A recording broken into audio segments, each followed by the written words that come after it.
کوئی مصیبت نازل نہیں ہوتی مگر اللہ کے حکم سے،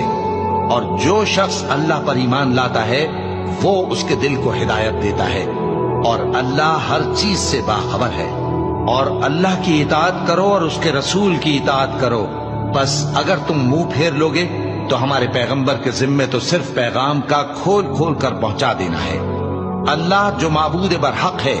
اس کے سوا کوئی عبادت کے لائق نہیں، تو مومنوں کو چاہیے کہ اللہ ہی پر بھروسہ رکھیں۔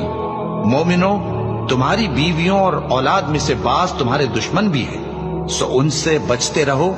اور اگر معاف کر دو اور درگزر کرو اور بخش دو تو اللہ بھی بخشنے والا ہے، مہربان ہے۔